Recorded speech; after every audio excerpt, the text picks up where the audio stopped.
Welcome to Session Sunday.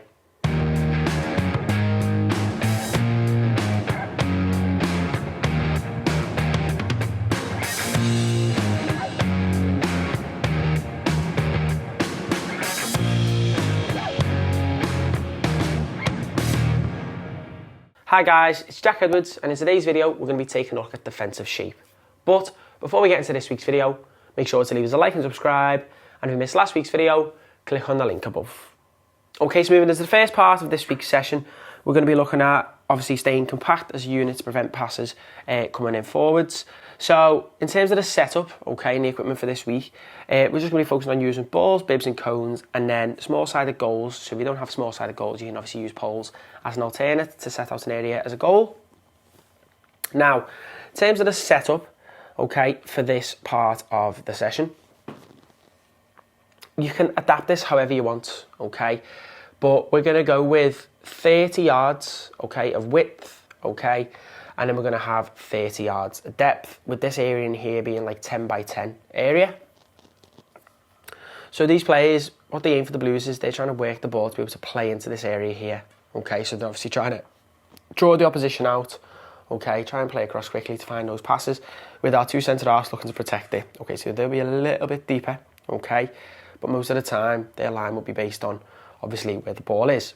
So we're not actively looking to press these players when they're on the outside here. You can change it and say that they can drive in with the ball, but then they'd obviously be able to get tackled. When the ball's on the outside, we're just adapting it. Okay, so we're looking to obviously form a shape, okay, so it's difficult for the opposition players to try and play through.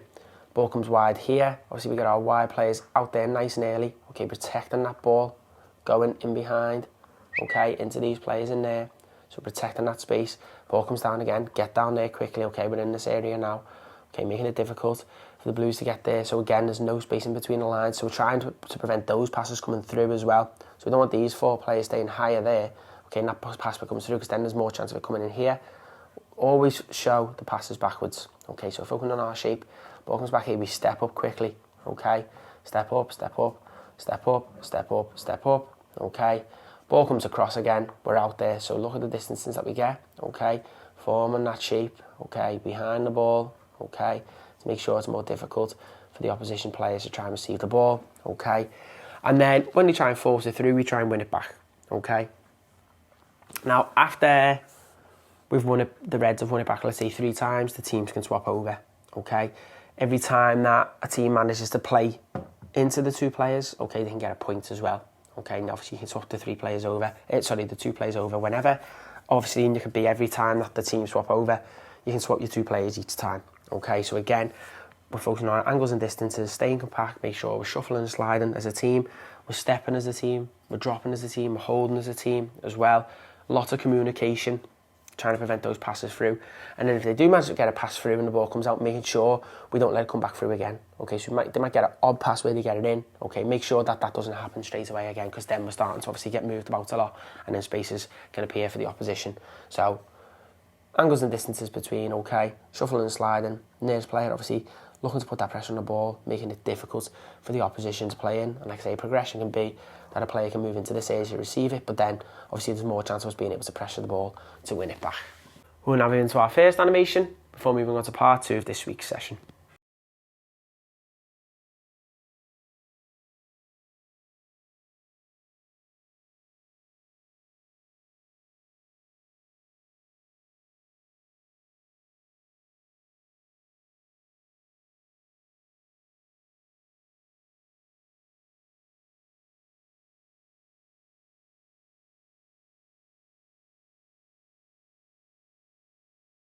Now moving into part 2 of this week's session, again we're going to be focusing on that defensive shape to prevent passes through. Now this time the opposition is trying to work the ball, okay, through the pitch, and we are trying to obviously intercept it and make it difficult for that to happen. In terms of the setup, okay, we're going to have 40 yards of depth, okay, we're going to have 30 yards of width, 15 yards centrally, okay, 10 yards either side.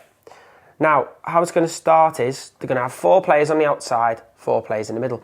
Players in possession, okay, can come into the middle area, okay, so obviously then they can be tackled, But if they're on the outside, they're obviously just looking to work the ball. So our 2 banks of 4 here, okay?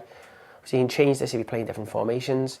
These players are obviously looking to receive it, so we're looking to step with that when the ball comes into here, okay? And then when the ball gets played back out here, okay, and these players might drip in, okay, there's our chance to keep pressure high, okay, prevent the space in between the lines, make sure we're talking to each other.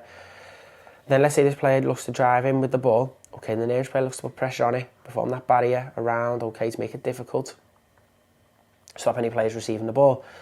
And then again, when the play switches, nearest player pressure, next players form the barrier around the ball, okay, players in behind that, making sure we're staying connected, okay, we're talking to each other, so then no players can receive that pass.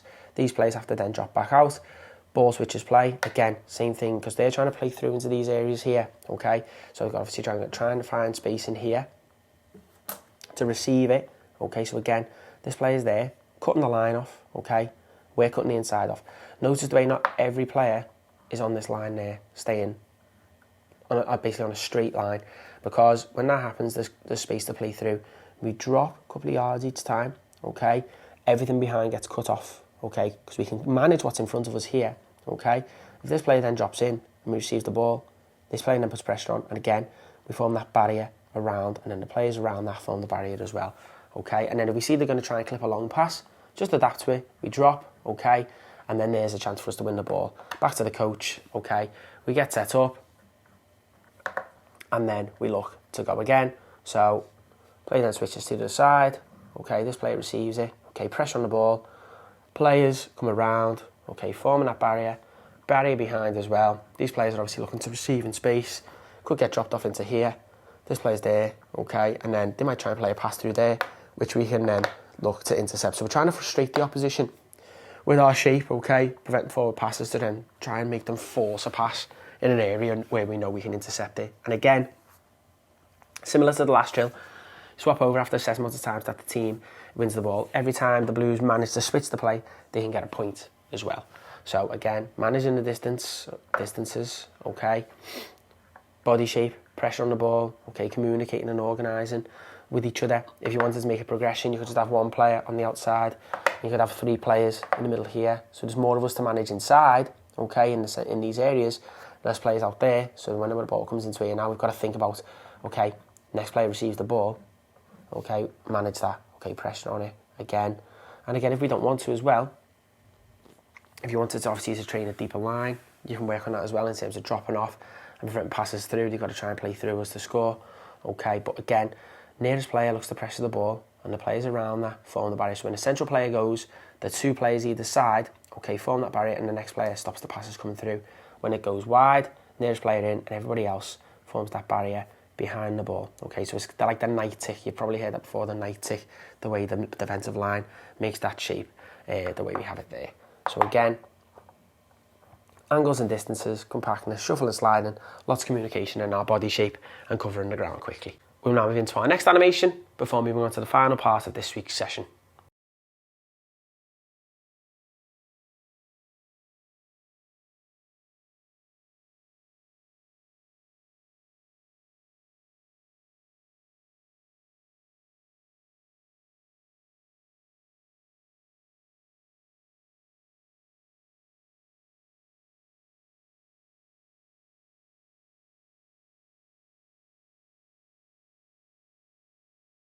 Okay, so moving into the final part of this week's session, we're now moving into a small-sided game-based scenario, which is trying to send the opposition backwards, okay? So, in terms of the setup, so in total, we're going to have 50 yards of depth. So, if you want us to use the 18-yard box, you can just increase the depth by 3 yards. So, we're going to go with like 15 yards in here, okay? And then 35 yards in here, and then the width is going to be 40 yards, but again, you can increase that even more as well. You can go to whatever maximum you've got, but just basing it on terms of if you only have a smaller area, you can go 40 yards of depth. Now, team who's attacking is going to have 2 players here, if it's like the centre midfielders or the centre halves, okay? They're going to be unopposed, okay? And we're trying to force them back to these players as much as we can, okay? So when the ball comes into this area here, we're looking to close the gaps to stop them playing forward.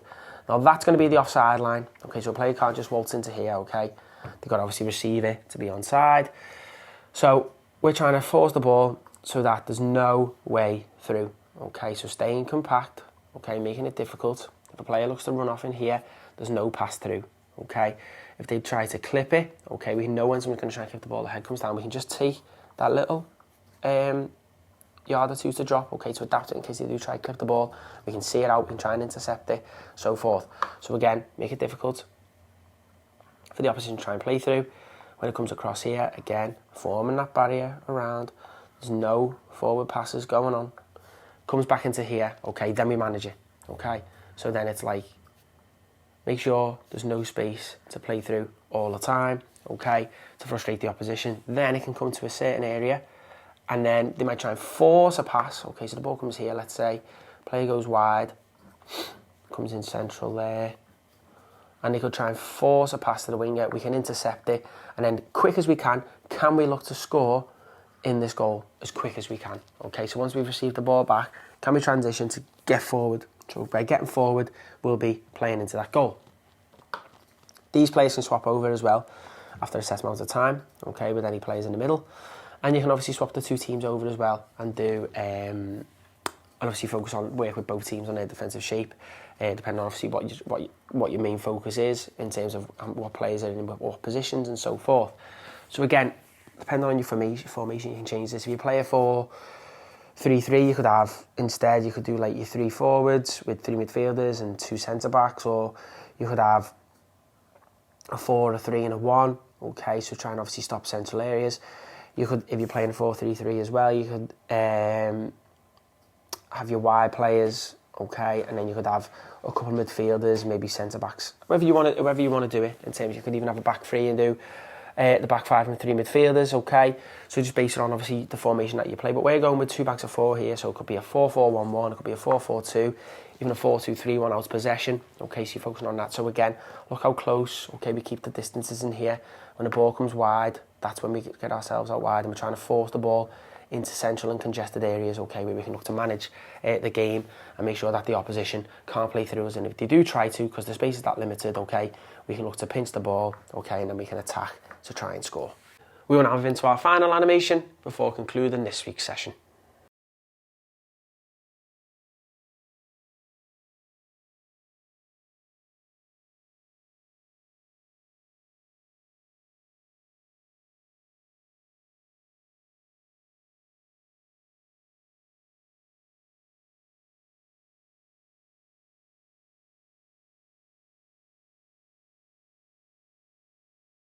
Thanks for watching this week's video.